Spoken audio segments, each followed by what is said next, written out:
Hey everybody, welcome back. Looks like we got a new update here on the Tesla Model 3. We'll go over what the update was and tell you the version. So let's get into it. So the software version that we got now is 2020.24.6.1. Now the release notes. It improved the traffic light and stop sign controls. From what I understand, before, when you were driving up to a green light, regardless of whether it was green or not, the vehicle would slow down and you'd have to hit the lever here on the steering wheel in order to tell it it's okay to proceed through the green light. Now, if it sees a vehicle ahead of you, a lead vehicle, and it goes through a green light, then your Tesla will follow it without you having to hit the lever.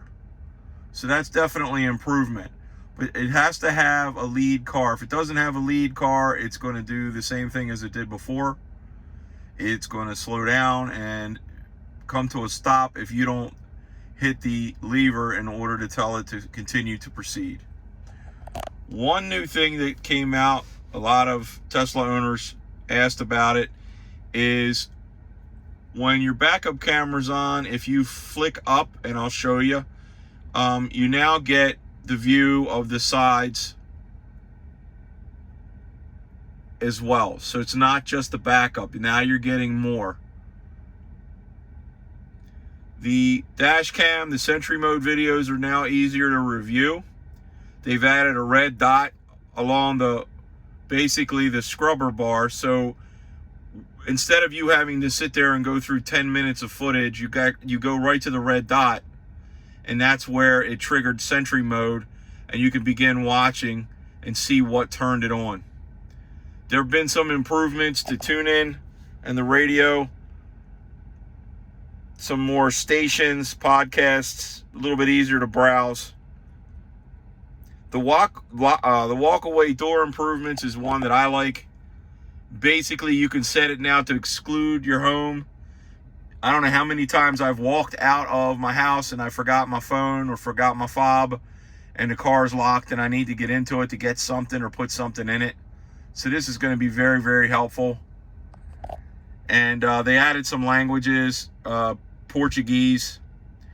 The cabin camera, if you opt, they're still developing it, but there's an update to allow you to enable the camera inside the car, which is on your rear view mirror. Basically, automatically captures a short video if you're involved in a collision or some sort of an event, but only then. And you can select down here to activate it if you want to. So let's get into it a little bit. So I'm here in my garage, and basically I have the reverse camera on, so you see the door behind me. And if you swipe up, now you have each side of the garage. Don't mind the mess, still going through a lot of things. So we've got the right side and we have the left side besides the reverse. So that's really neat.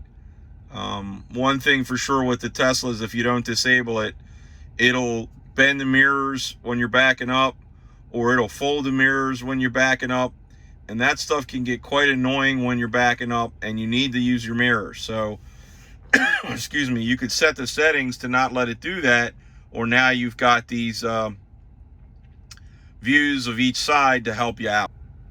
As far as the camera in the cabin, if you go to safety and security and scroll down to data sharing and you hit data sharing, it gives you a blah, blah, blah, blah, blah, blah to death. Do you agree to allow this to collect data? Once it does, it'll turn on the cabin analytics, but there's a lot of stuff for you to agree to. And then once you do, you just hit submit, and then it'll start collecting the data. As mentioned, if you wind up getting into an accident of some sort, I mean, it says, in order for certain features in your vehicle to work, such as real-time traffic navigation data for online routing, autopilot, and summons, Tesla makes use of road segment data reported to your vehicle. and we may share this data with partners and contributing similar data to us that help us provide these services, like other analytics to protect your privacy. Road segment data is not linked to your vehicle ID number, which is good. So when they share this back and forth, they don't link it to you or your number so that it violates your privacy. Now with the Dashcam Viewer, looks like even older footage that I still had saved are making use of this new feature. So instead of scrolling through past over 9, close to the 10-minute limit, there's a red dot right there on what triggered this entry mode event to actually record this block of time. And if you click on that dot, you can see what caused it. And I guess it's those folks walking by triggered it. But that's the dot along the scrub bar that you can go to immediately to see who's walking by. So now if you go into the lock section of the screen and scroll down, you've got the option for walk away door lock. It's set to on. I'm going to check exclude home. Of course, it's unlock on park and lock confirmation sound when it does, but I'm excluding home. So that's new. That's awesome. Okay, we're out and about. We're going to give autopilot a little test. Our light's green, so we're going to go through and get her started. Which I have the worst time in the world doing, by the way. Just saying. I know it's double tap down. I mean, it's quickly accelerating to the speed limit in the area.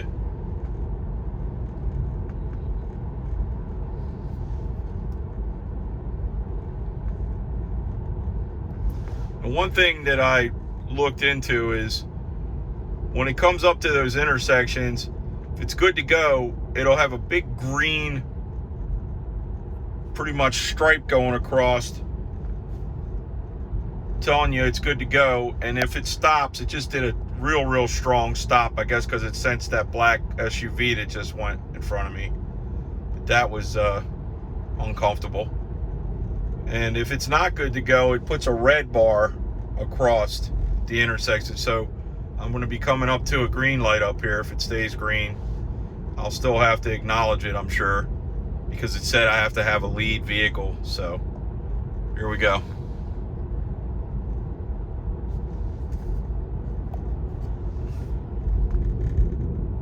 Okay, it's starting to slow down.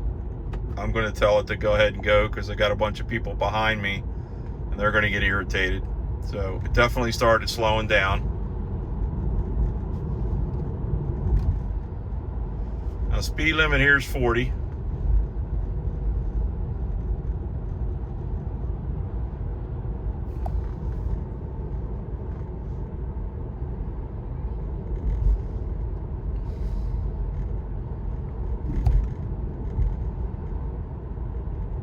It's taking this turn pretty nice and relaxed.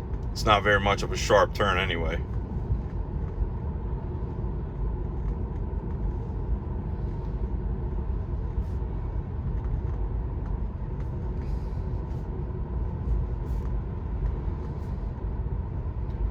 Hopefully it won't get confused up there. Some lines on the road here.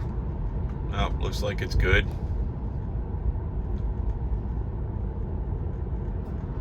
Sometimes it gets a little confused what lane it wants to be in.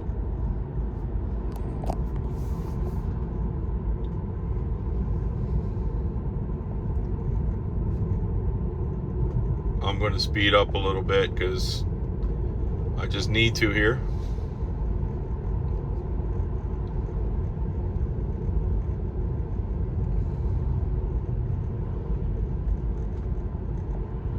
It's really hugging the yellow line on this side. It's not center. It's like right up on it. I mean, really right up on it. Look at it. Instead of center.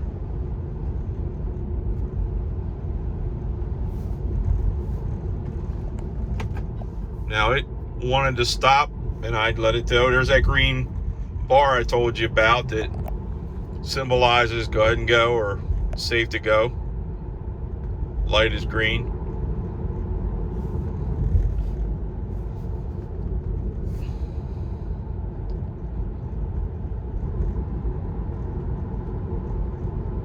Cruise control will not brake. I am pressing on the gas to keep it going faster than the speed limit.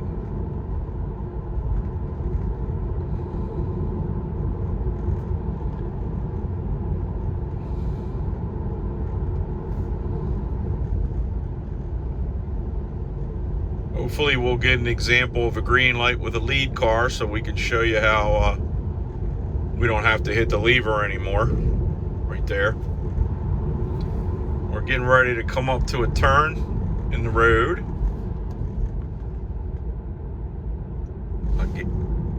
Now it's a little bit more center, which is good. Adjusted itself. I don't know why it was hugging that yellow line so much before.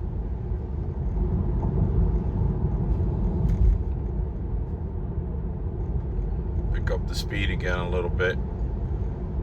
People around here go over just a bit.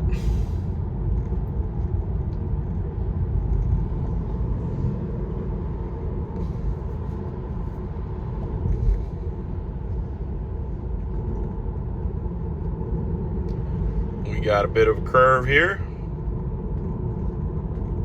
It's doing a good job of the curve.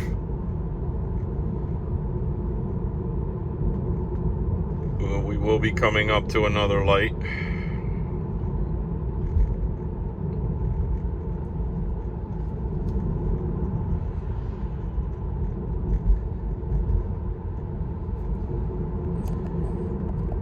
And there's no lead car. So I had to switch it off at that light because autopilot reminded me I needed to get an iced coffee at Dunkin' Donuts. Just kidding. Wouldn't that be a nice feature? Stop at your favorite place.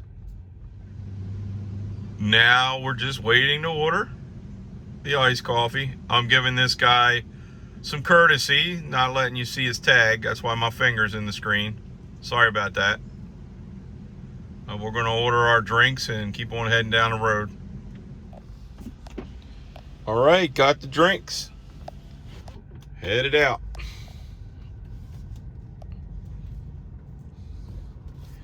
Looking at the tune-in and radio, and I know that they said that there were improvements and stuff, but there wasn't a ton that I could see different.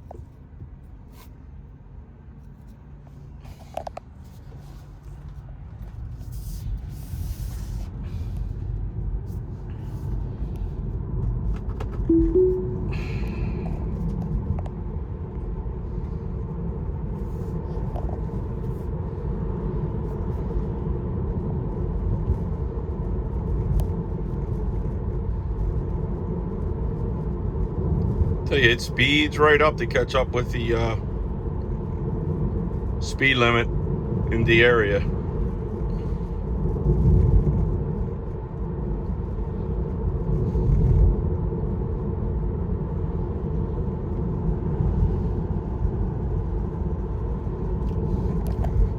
It's a shame. There's a place here near where I live that actually burned down. It's a historical location, big old mansion.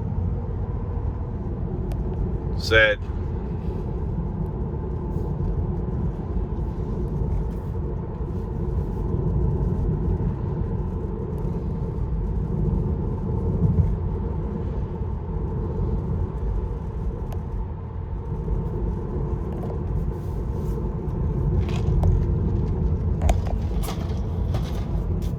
Wow, took that curve, hugged the line, freaked me out. Sorry about that.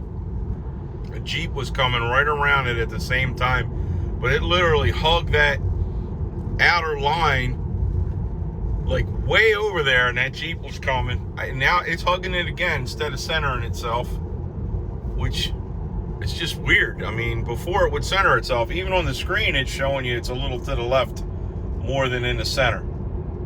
So that, I don't know if that's what they intended to do or if There's an improvement needed, but I don't like that. I like it center. Stop hugging the line.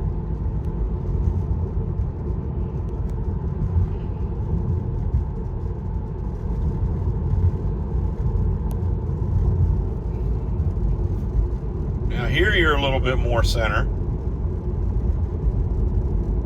Little bit. Red light coming. Let me know that we have it in 400 feet.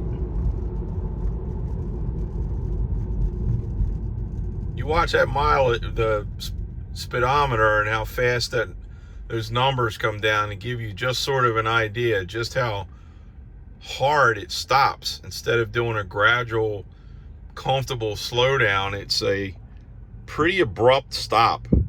I don't know if that's something that they can improve later on. There's that red line up at the intersection that I talked about. Let's see if it turns green when these cars move. I'm not going to do anything. Let's see what the car does. I had to, whoa! I had to hit the thing, and it just put my head back in the seat. Now it's trying to get in the left lane and correcting itself. It has no idea what it's doing. Not good. That was a fail. It tried to get in the left lane of that yellow light. Now I got a lead car. Here's the example. Yep. It didn't stop. That's great. It's getting ready to come up to a red light.